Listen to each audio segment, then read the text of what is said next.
வாங்க ஒரு ரெசிபி பார்க்கலாம். அதுக்கு முன்னாடி ஒரு குட்டி இன்ஃபர்மேஷன். தீபாவளி வரப்போகுது. ஸோ நம்மளோட ஆரா கிராக்கர்ஸ் பார்த்திங்கன்னா உங்களுக்கு தேவையான பட்டாசுகளை டெலிவரி பண்ண ரெடியாக இருக்காங்க. அதுக்கு நீங்கள் www.aracrackers.com என்ற வெப்சைட்டில் நீங்கள் ஆர்டர் பண்ணலாம். நம்பர் 1 பிராண்டுகளான சன்னி, வனிதா, அசோக், மோரிஸ், அஜந்தா போன்ற எண்ணற்ற பிராண்டுகள் வச்சுருக்காங்க. கண்டிப்பாக போய் மறக்காமல் செக் பண்ணி பாருங்கள். டிஸ்கிரிப்ஷனில் லிங்க் இருக்குது, மறக்காமல் ஆர்டர் பண்ணுங்கள்.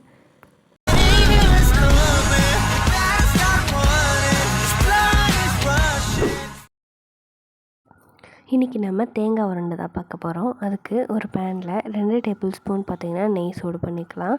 அதுக்கப்புறம் நம்ம துருவி வச்சுக்கிற தேங்காயை அதில் சேர்த்து நம்ம நல்லா வதக்கிக்கலாம். தேங்காய் பார்த்திங்கன்னா நல்லா வதங்கணும். அதோட உள்ளுக்குள்ள இருக்கிற தண்ணியெல்லாம் நல்லா ட்ரை ஆகிற மட்டும் வதக்கிக்கலாம்.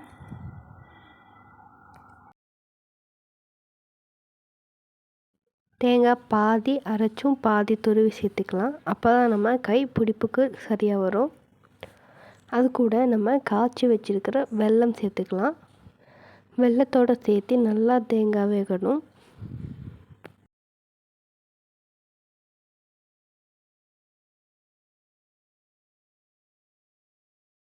பத்து நிமிஷம் வெல்லத்தோடு சேர்த்து நம்ம நல்லா அதை வதக்கிக்கலாம்.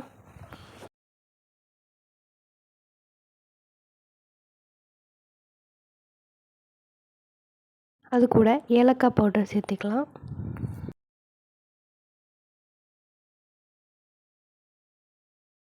அது நல்லா நம்ம வதக்கிக்கலாம். அதுக்கப்புறம் பார்த்திங்கன்னா 2 டேபிள் ஸ்பூன் பொட்டுக்கடலை எடுத்து பவுடர் பண்ணி அது கூட சேர்த்து உருண்டை போட்டுக்கலாம். அது நல்லா நம்ம மிக்ஸ் பண்ணி விட்டு வதக்கிக்கலாம்.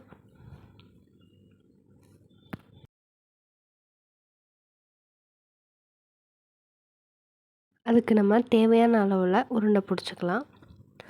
ஈஸியான ஸ்வீட் ரெடி ஆகிடுச்சு. மறக்காமல் சப்ஸ்கிரைப் பண்ணுங்கள். Chilli cook.